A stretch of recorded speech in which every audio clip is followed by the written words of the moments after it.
63 years of independence, 63 years of promises, 63 years of patience. It's time for governance now. Governance now. Let's make it work.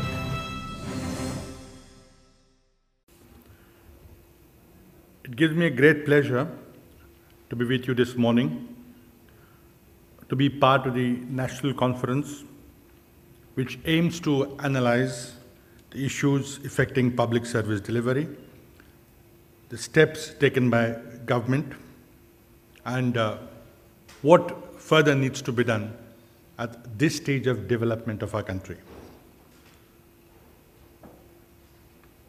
People of the country have expectations from the government as well as the leaders of the society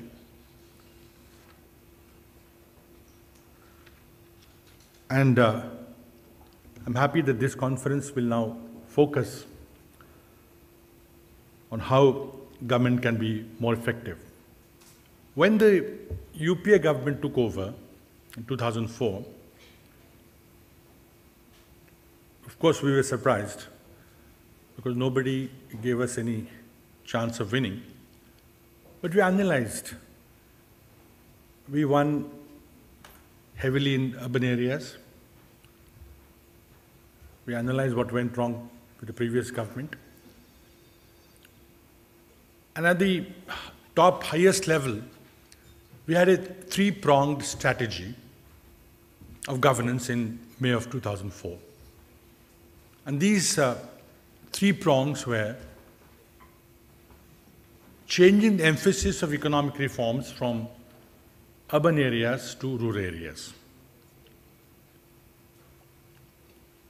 The second was infrastructure, both urban and rural.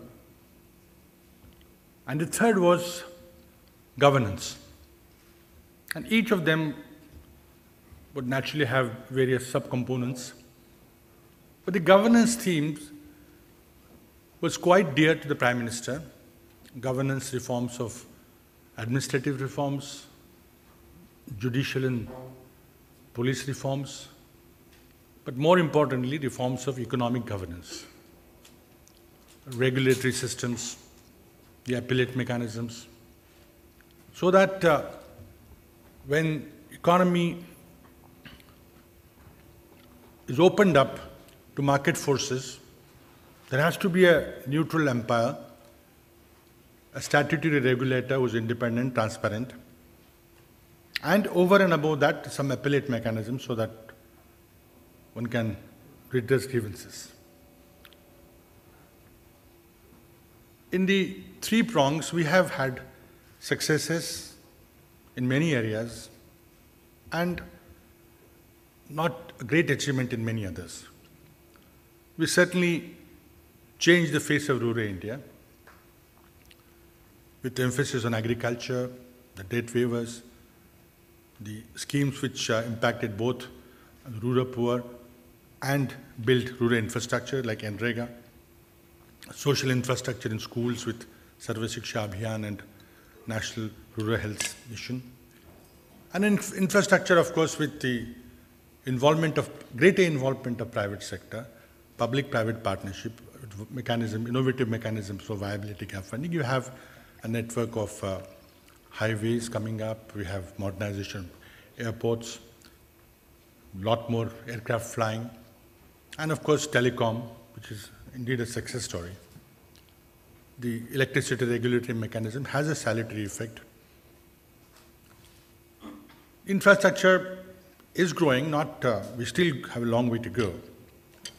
But in the area of governance reforms, which is the theme that I would like to explore today, we had indifferent successes.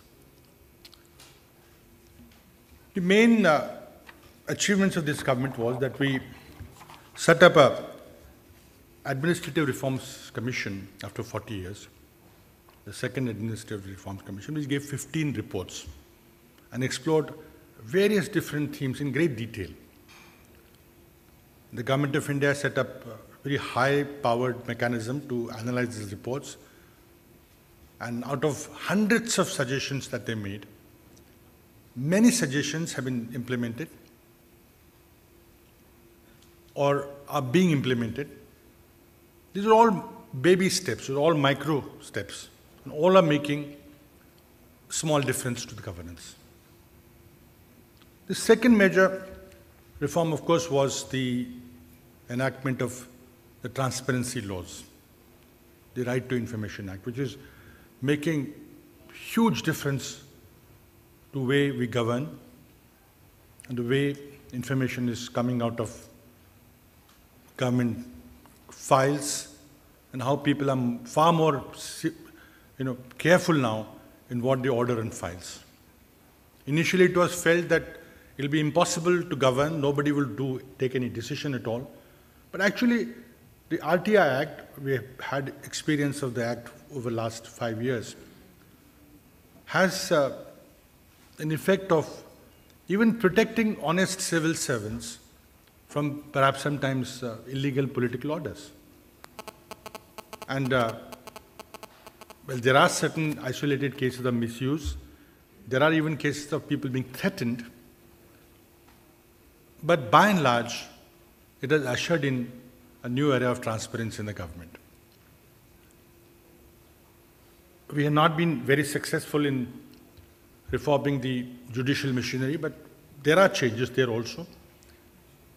IT is being used in a big way, but the civil infrastructure for courts is still languishing.